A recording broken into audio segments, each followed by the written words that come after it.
सभी को नमस्कार। करियर फर्स्ट चैनल पर आप सबका बहुत बहुत स्वागत है। डिक्टेशन लिखने के लिए तैयार रहें। Yes, start. जाहिर है आज हम लोकतंत्र की दो परस्पर विरोधी धारणाओं का वजूद देख सकते हैं। कोई निर्णय उचित हो तो उसे अंतिम मानने में कोई आपत्ति नहीं होनी चाहिए, किंतु सर्वोच्च संस्था अथवा सत्ता से सदैव उचित फैसला आएगा। सिद्धांत रूप में इसे स्वीकार करना कठिन है। उच्चतम न्यायालय ने 9वीं अनुसूची के सुरक्षित दायरे में पड़े कानूनों की न्यायिक समीक्षा की बात कहकर नई बहस छेड़ दी है।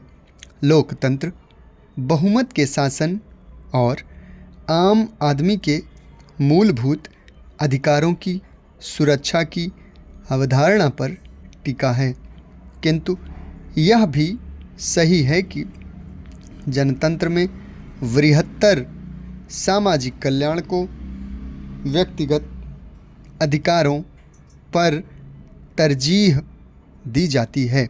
आज 9वीं अनुसूची में लगभग 300 कानून दर्ज हैं। राजनैतिक दलों ने वोट की राजनीति की खातिर ऐसे कई कानून इस सूची में डाले हैं जिनका समीक्षा की नौबत आने पर टिका रहना कठिन है। यह विधायिका के गैर जिम्मेदार रवैये का एक पहलू हो सकता है। यह जानना भी जरूरी है कि सामाजिक बदलाव के प्रति न्यायपालिका का रुख ऐसा क्या रहा जो 9वीं अनुसूची गढ़ने की आवश्यकता देश के प्रथम प्रधानमंत्री को पड़ी। आज़ादी के बाद सरकार ने भूमि सुधार व हदबंदी कानून लागू कर करोड़ों किसानों मजदूरों का जीवन स्तर सुधारने का प्रयास किया, तो संपत्ति के मूलभूत अधिकार की आड़ में कोर्ट से प्रतिगामी निर्णय आए। हारकर नेहरू की 9वीं अनुसूची के सुरक्षा कवच का आविष्कार करना पड़ा, जिसके बाद भूमि सुधार कानून अदालती समीक्षा के झमेले से बच पाए। कार्यपालिका के कुछ अदूरदर्शी फैसलों के चलते अब उच्चतम न्यायालय ने कानूनी समीक्षा का मार्ग खोलकर अपने अधिकार क्षेत्र को नया विस्तार दे दिया है। इस पर विवाद होगा और इसका दूरगामी प्रभाव भी पड़ेगा। प्रभाव कैसा होगा यह भविष्य ही बताएगा।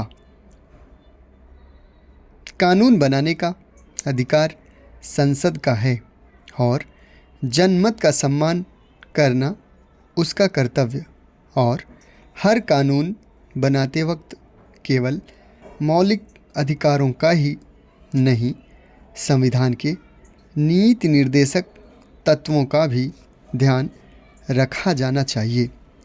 रोजगार को मूलभूत अधिकारों में शामिल नहीं किया, किंतु नीति निर्देशक तत्वों का वह महत्वपूर्ण अंग है।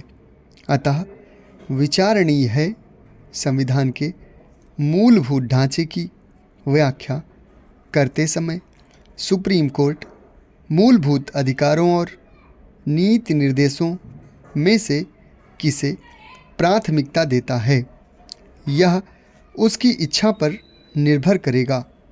अदालत ने 9वीं अनुसूची समाप्त करने की बात नहीं कही है, इसलिए भविष्य में भी कई कानून इसके दायरे में आएंगे।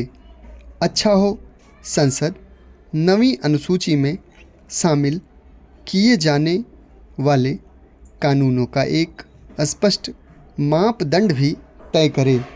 इस तरह मौलिक अधिकारों के उल्लंघन और संविधान के मूलभूत ढांचे से छेड़छाड़ की समीक्षा का अधिकार अदालत के अधिकार का आधार भी स्पष्ट हो पाएगा। समाप्त। धन्यवाद।